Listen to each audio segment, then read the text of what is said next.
हे न प्रभु कोत गेला आचार्य ठाकुर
महाविष्णु महाराज ये कहा करते थे कि सब वैष्णवों का मृत्यु वृंदावन में होगा, मायापुर में होगा, पुरी में होगा, लेकिन उनका इच्छा था कि वो द्वारका में अपना अंतिम समय बिताना चाहते थे।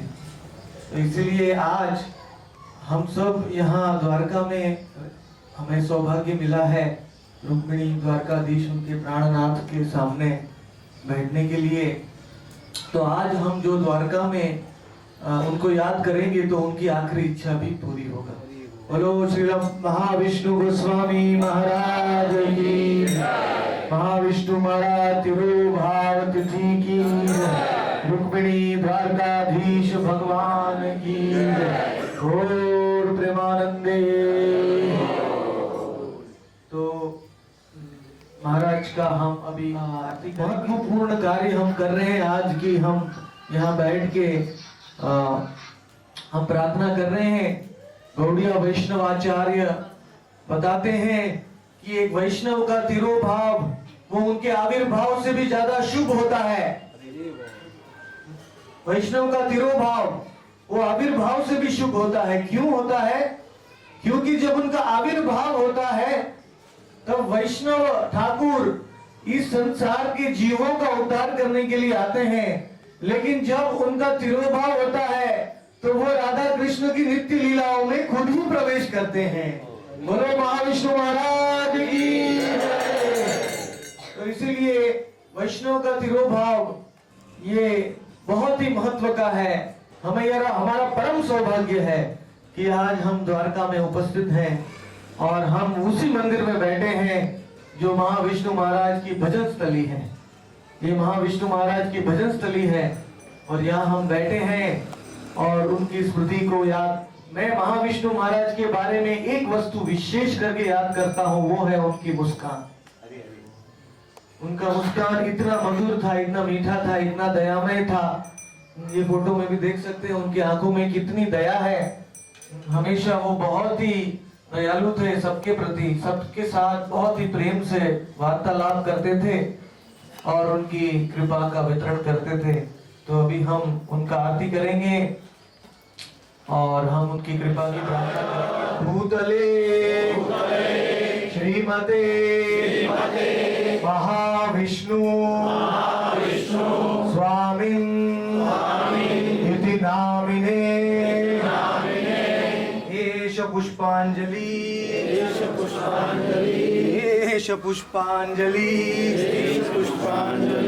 एष पुष्पांजलि।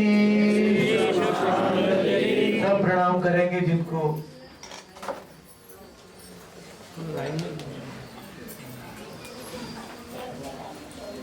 जो नहीं झुक सकते, जगह नहीं है, मन में ही प्रणाम कर लीजिए।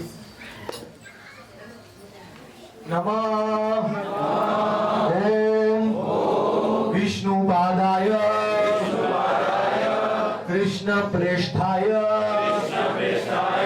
भूतले श्रीमते महाविष्णु गोस्वामी इति नामिने एष पुष्पांजलि एष पुष्पांजलि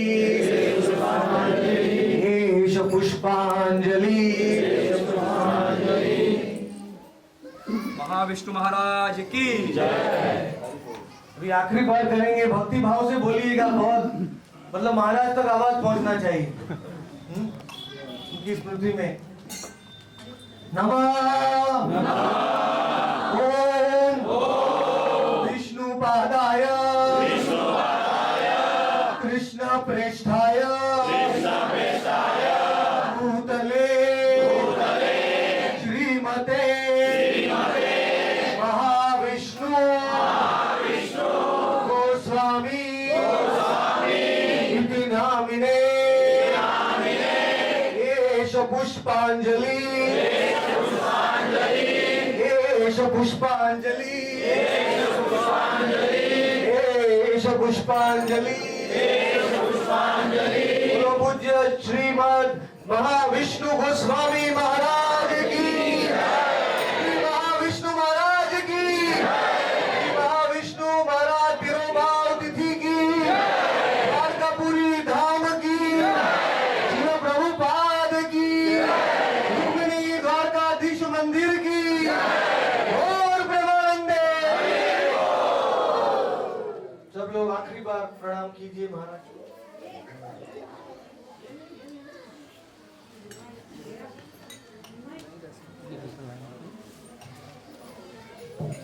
तो तो कृपया अपना स्थान यहाँ पर बैठ जाइए।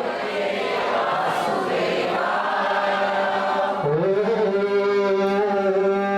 नमो भगवते वासुदेवाय।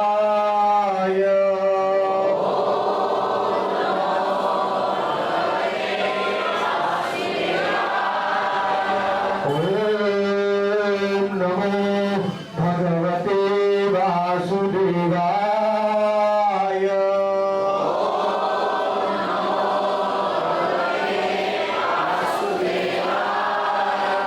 कृष्णाय वासुदेवाय देवकी नंदनाय च नंदगोपकुमाराय गोविंदाय नमो नमः। महाराज का प्रिय श्लोक था जो वो हर भागवत कथा के पहले बोलते थे। आप सब मेरे पीछे दोहराइए। नारायणं नमस्कृत्य नरं चैव नरोत्तमं देवीं सरस्वतीं व्यासं ततो जयमुदीरये।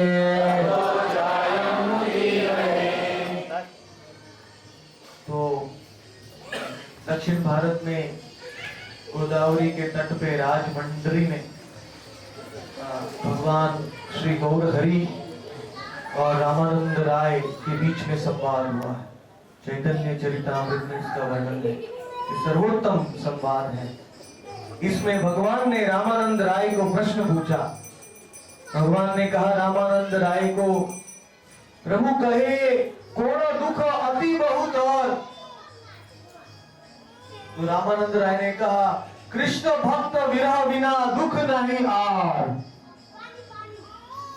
भगवान ने पूछा संसार में सबसे बड़ा दुख क्या है?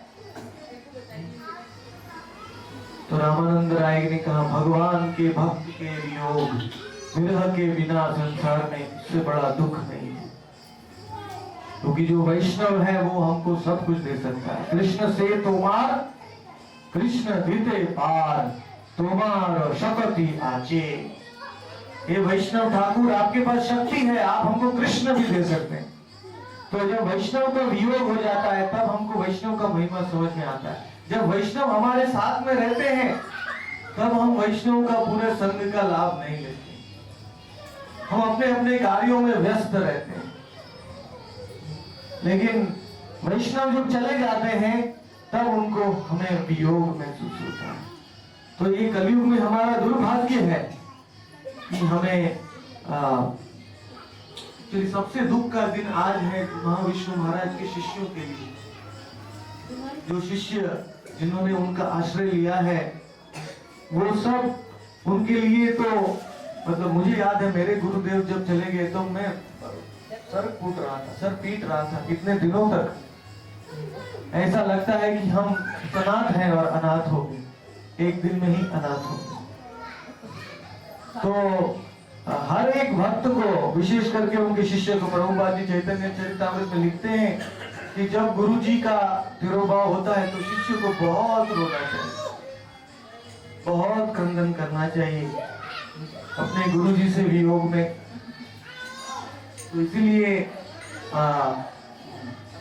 ये तिरोभाव, वैष्णव का तिरोभाव जो है ये भगवान ये लीला करते हैं ताकि वो वैष्णव को अपने धाम में बुलाते हैं।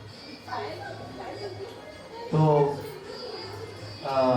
महाविष्णु महाराज के बारे में मैं थोड़ा सा मैं तो क्या बता सकता हूँ क्या महिमा, लेकिन मेरा जो संग उनके साथ हुआ उसके स्मृतियाँ, उनके जो थोड़े गुण जो मुझे याद हैं जो वो मैं थोड़ा बताना चाहता हूँ ताकि वो जिधर भी गए हैं आज वो हमें भी ले जाएं। कि विशेष करके उनका मुंबई में मीरा रोड में भक्ति वेदांत हॉस्पिटल में उनका आज तिरोभाव हुआ है, इसलिए उनके लिए खास प्रार्थना करनी चाहिए द्वारका में, क्योंकि जो स्थान में उनको आखिरी समय करना था वो द्वारका है, और आज हमको ये चांस मिला है, तो हमें यही प्रार्थना करनी चाहिए रुक्मिणी द्वारकाधीश से कि उनके भाव की इच्छा, उनकी इच्छा को पूरी करें। सब वैष्णवों की प्रार्थना में बहुत शक्ति है।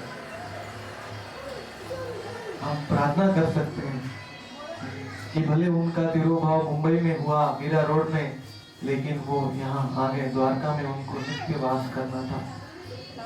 उनका भाव था स्वकीय भाव जो द्वारका में है।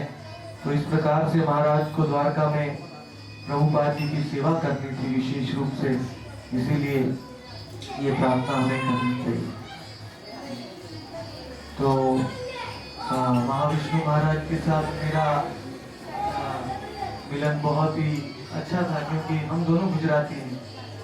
महाराज भी गुजराती मतलब प्रदेश से आए हैं, मैं भी गुजरात प्रदेश से आया हूँ, तो हम गुजराती में ही बातें करते थे। और महाराज का सबसे मुख्य ये गुण था कि महाराज जब कृष्ण के हरि के बारे में बोलना शुरू करते थे तो उनको समय का कोई ज्ञान नहीं था। उनके आजू बाजू सब भक्त बैठ जाते थे, किधर भी जाएंगे वो, कोई भी घर में, कोई भी जगह में, मंदिर में, वो सीधे हरि कथा शुरू कर देते थे। और उनका हरि कथा का विशेष स्वरूप महाराज का ये था, जो मैंने काफी कम वैष्णवों में देखा है, वो ये था कि महाराज किसी को बोर नहीं होने देते कथा में, हंसाते थे। महाराज कोई भी बड़ा चीज बोलने वाले हैं, गीता भागवत से कुछ उपदेश, तो पहले सबको हंसाएंगे, फिर सीरियस बात होगी, तो सीधे वो भक्त के हृदय में चले जाते। भक्त को कभी ये नहीं लगता था कि महाराज हमें कुछ मतलब फोर्स कर रहे हैं या डायरेक्ट उपदेश दे रहे हैं, ऐसा नहीं लगता था। तो इस प्रकार से वो भक्तों के हृदय में आकर्षण कर लेते थे कि बहुत ही सुंदर रूप से वो करते थे। और उनको श्रीमद् भागवतम में बहुत ही श्रद्धा थी। श्रीमद् भागवत की कथा जब वो करते थे तब बहुत ही प्रेम के साथ, दृढ़ निश्चय के साथ, विशेष करके प्रथम स्कंद के श्लोक बताते थे। श्रीमतां स्वकथा कृष्ण पुण्य श्रवण कीर्तन हृदय तस्तो ही अभद्राणि विदुनोति सुहृत्सतां। वो कहते थे कि अगर कृष्ण भक्ति में प्रगति करना है तो हमको श्लोक याद रहना चाहिए, हमको श्लोक याद करना चाहिए गीता का, भागवत का। तो जितने हम श्लोक याद करेंगे हमारा प्रगति आगे होगा भक्ति में। और उनका दूसरा भाव ये था, मैंने देखा कि उनके जो प्रिय शिष्य थे, उनके प्रति उनका बहुत ही वात्सल्य भाव था। मतलब वो अपने आप को पिता के रूप में मानते थे। अगर कोई शिष्य को कुछ भी तकलीफ हो गया तो उनको तकलीफ हो जाता था, इतना प्रेम था उनके। गुरु है हमारे पिता हैं, और वैदिक शास्त्र हैं वो हमारी माता है। तो इसीलिए महाविष्णु महाराज को ऐसा ही प्रेम था अपने, वो अपने शिष्यों के लिए कुछ भी करते थे। उनको भौतिक जीवन में भी कुछ समस्या हो तो उसमें भी हेल्प, मदद करने की कोशिश करते थे महाविष्णु महाराज। और दूसरा उनका ये था कि वो एक स्थान पे नहीं रहते थे, इतने वृद्ध हो गए तो भी वो भ्रमण करते रहते थे। कितना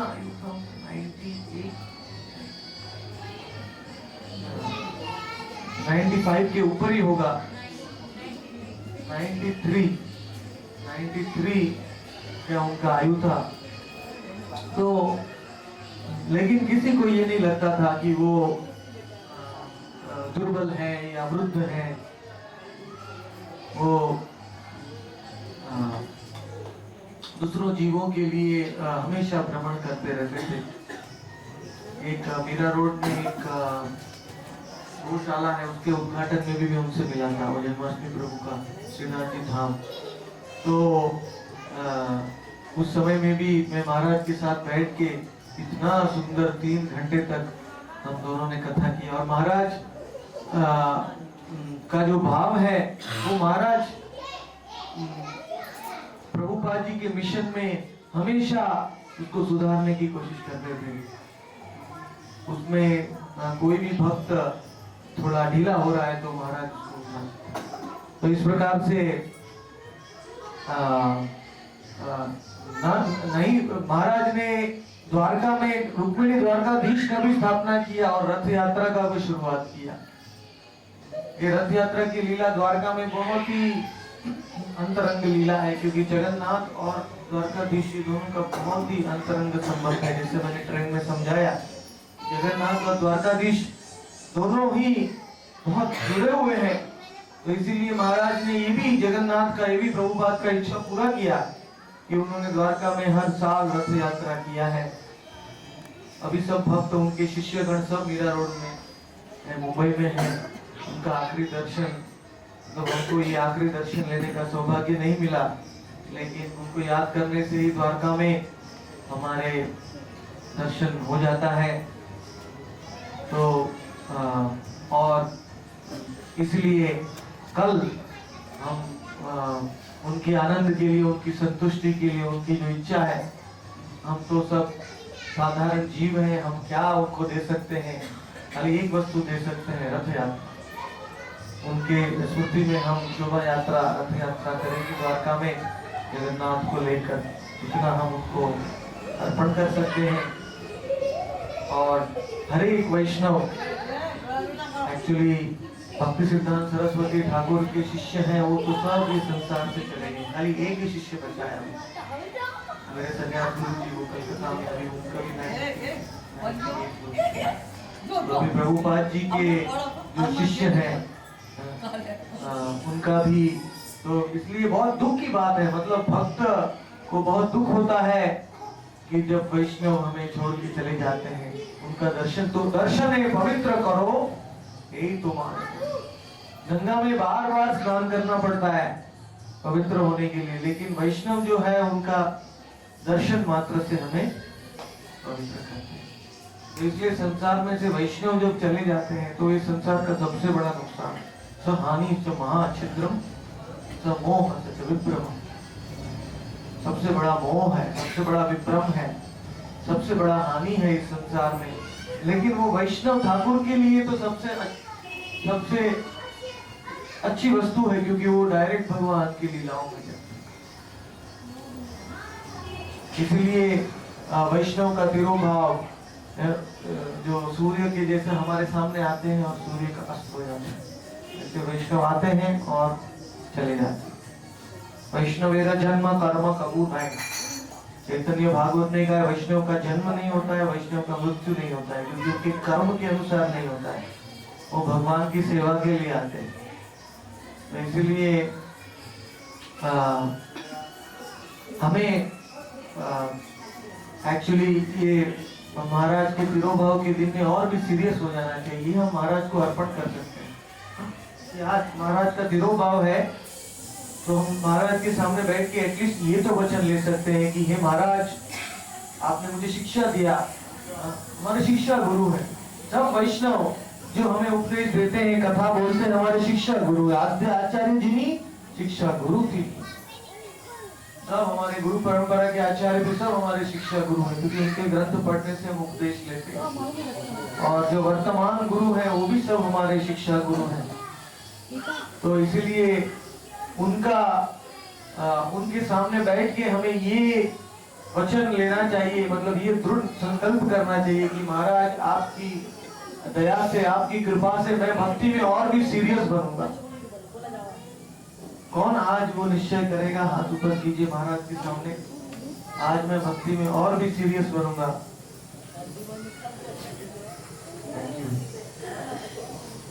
और आपके उपदेश को मैं निष्फल नहीं जाने दूंगा। जो उन्होंने उपदेश दिया, उन्होंने जीवन जिया है कृष्ण भक्ति के प्रचार में।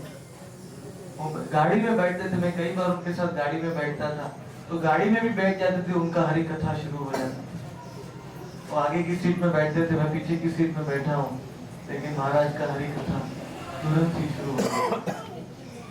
तो इसलिए उनके उपदेश भक्ति विनोद ठाकुर ने हरिदास समाधि में पूरी में लिखा है, He reasons ill who thinks Vaishnavas die,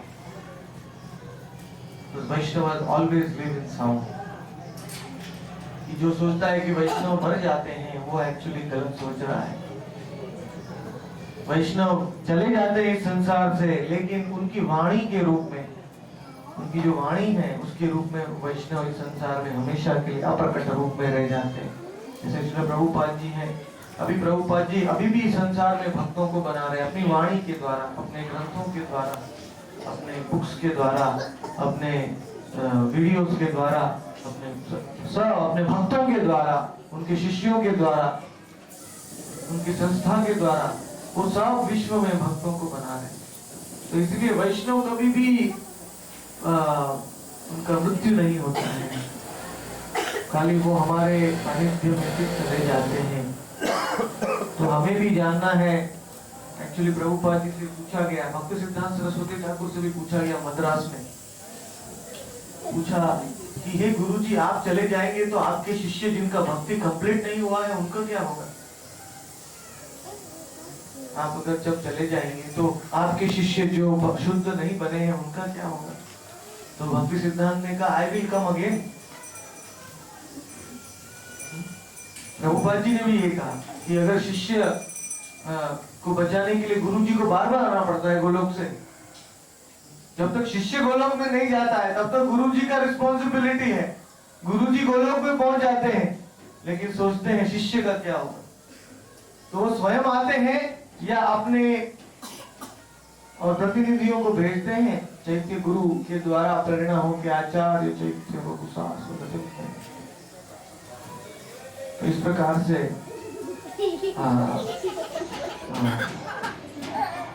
वो एक्चुअली, और महाराज को देख के मुझे है ना जगन्नाथ दास बाबा जी की याद आती थी। जगन्नाथ दास बाबा जी भी 144 साल तक जिए थे नवद्वीप में, और बाबा जी महाराज भी ऐसे नीचे झुका के बिहारी की बास्केट में बैठ के बाबा जी 24 घंटे हरि नाम करते थे। हरे कृष्ण हरे कृष्ण कृष्ण हरे हरे, हरे राम राम राम हरे हरे। उस नीचे देखना मतलब वो संसार से अभी अलग है, संसार की ओर नहीं देखना चाहिए। वैसे महाराज भी हमेशा नीचे देख के चलते थे, उनको भगवान की स्मृति थी, भगवान का ही चिंतन था, भगवान के बारे में सोचना चाहते थे। और किसी भक्त के अच्छा बोलने के लिए, किसी भक्त को प्रोत्साहन देने के लिए वो कभी भी पीछे नहीं रहते थे। हमेशा जैसे गौरांग महाप्रभु का घोर लीला में ये लीला है कि महाप्रभु अपने भक्तों का गुणगान 5 मुखों से करते थे। जब गौरांग महाप्रभु गंभीरा में बैठते थे तो सब अपने भक्तों का गुणगान 5 मुख हो जाता था। इतनी खुशी से सब भक्तों का एक ही गुण के वर्णन करते थे। वैसे मैंने देखा है, जब भी मैं महाराज के पास जाऊंगा महाराज कोई अच्छा बात बता। तो इस प्रकार से महाराज की स्तुति करके हमको सौभाग्य हुआ है द्वारका में और उनके भाव में। द्वारकाधीश भगवान की, प्रभुपाद की, महाविष्णु गोस्वामी महाराज की। तो मैं अभी समाप्त करता हूँ। और कोई भक्त है यहाँ से जिनको महाविष्णु महाराज की कुछ स्मृति है, कॉन्टैक्ट है, बोल सकते हैं।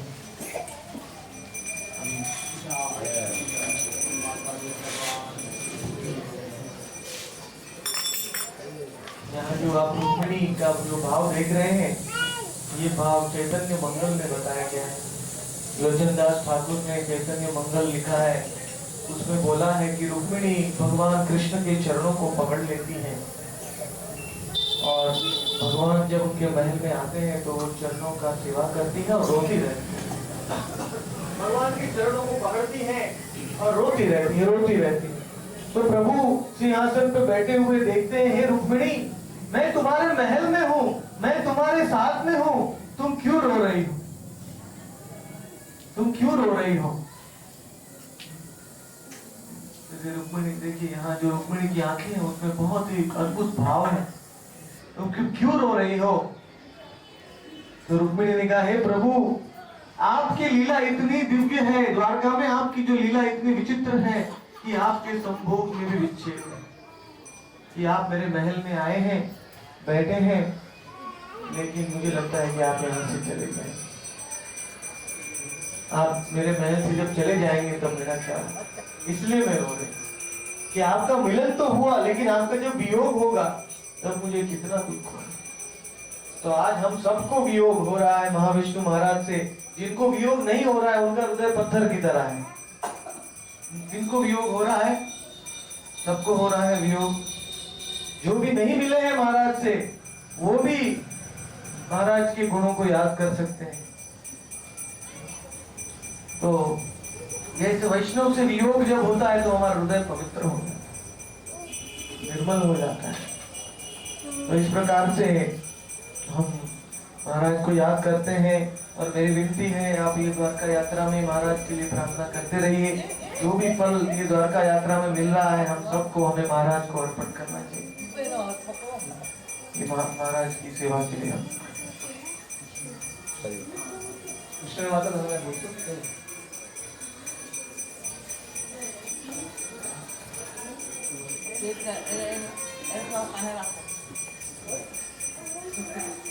हरे कृष्णा। मैं कुछ बोलना चाहूँगा कि मेरा और महाराज से कम 15 साल का संबंध है। महाराज बम्बई में आते थे तो मैं उनको मुलुंड में भी प्रवचन के लेके जाता था और वो कभी मना नहीं करते थे और हमारे साथ में आते थे। नए भक्तों को बहुत ही आनंद से हंसाते थे और उनको समझाते थे। वृंदावन में जब मैं यात्रा लेके जाता था तो वहाँ पर भी महाराज मेरे साथ आते थे, भक्तों को भगवान के बारे में समझाते थे। आई थिंक हम लोग मैं वक्रत पंडित श्री मणियार और गौरी माता हम कुछ 7 भक्तों यहाँ पर आए थे, कुछ 12-13 साल हो गए। तो उस वक्त हम लोग ने जगन्नाथ बल्ले सुभद्रा गौरी माता का था वो यहाँ पर लेके आए थे और हमने वक्रत में कहा हम लोग इसका नृत्य संगीत करेंगे और जगन्नाथ को पूरे द्वारका में घुमाएंगे। तो हम लोगों ने एक रथ बनाया और सजाया और फिर उनको जगन्नाथ बल्ले सुभद्रा को बिठाकर कीर्तन करते करते पूरे द्वारका में घुमाया। तो महाराज ने बहुत अच्छा पिछड़ी किया उस वक्त। तो महाराज ने तय किया, उस वक्त 26 जनवरी थी। तो महाराज ने कहा आज से अभी से हर साल यहाँ पर जगन्नाथ की रथ यात्रा होनी चाहिए। तो तभी से यहाँ पर जगन्नाथ की रथ यात्रा होती है। तो हम लोग भी बहुत प्रसन्न हो गए थे और हम लोग इसी तरह जगन्नाथ बल्ले सुभद्रा की रथ यात्रा मनाते थे। तो महाराज देखो ना, अगर हम होते थे वहां पर तो महाराज का तिरुभाव होता था तो हम लोग कदाचित नहीं आते थे, लेकिन महाराज ने हम लोग को भेजा यहाँ पर, है ना, ताकि महाराज का जो वचन है उसका पालन होना चाहिए। रथ यात्रा तो नहीं, कम से कम हरिनाम संकीर्तन तो होगा ना। तो इसलिए हम लोग को यहाँ भेज दिया और महाराज गोलू धाम चले गए। तो हम उनके वचन को वचनबद्ध रहेंगे और कल 4 बजे बहुत ही एकदम जोरदार कीर्तन के साथ भगवान जगन्नाथ बल्ले सुभद्रा की रथ यात्रा निकालेंगे हम लोग।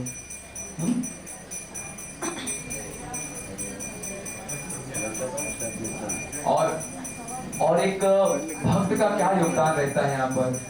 भक्त तो सामान्य नहीं है, वो भगवान का प्रतिनिधि होता है, जिन्होंने अपना सर्वोच्च परिवार को त्याग कर दिया। हम लोग से चाय नहीं छूटती है, लेकिन महाविष्णु महाराज, ऐसे बहुत सारे महाराज है, सन्यासी हो, उन्होंने अपना सारा संपूर्ण परिवार को त्याग कर दिया। ये कुछ सामान्य बात नहीं है, ये बहुत ही ऊंची बात है। ये कोई भाग्यवान जीव होता है उसके लिए होता है सब। तो वैसे परम पूज्य महाविष्णु महाराज ने अपना परिवार को त्याग कर दिया और अपना संपूर्ण जीवन को कृष्ण भावना भावित में लगा दिया। तो ऐसे भक्त, ऐसे वैष्णव के चरणों में हमारे कोटि कोटि दंडवत प्रणाम है कि ऐसे वैष्णव बार बार आए और बद्ध जीवात्मा को कृष्ण भक्त बनाकर उनका उद्धार करें। तो ऐसे भक्त आकर हम जैसे बद्ध जीवात्मा को कृष्ण भावना भावित बनाकर हमारा भी उद्धार करते हैं। श्री महाविष्णु महाराज की।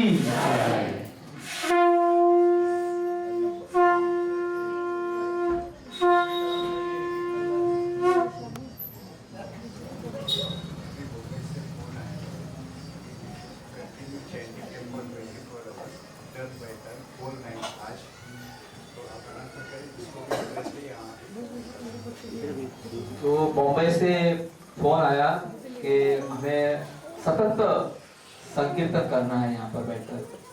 तो अभी हम लोग जाएंगे, प्रसाद लेंगे, प्रसाद के बाद जिसको यहाँ पर आना है 1 घंटा 2 घंटा समय देकर यहाँ पर जप कर सकते हैं या संकीर्तन कीर्तन कर सकते हैं बैठकर, और सुबह में मंगला आरती भी करेंगे।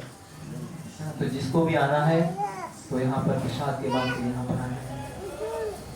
श्री प्रभुपाद की जय।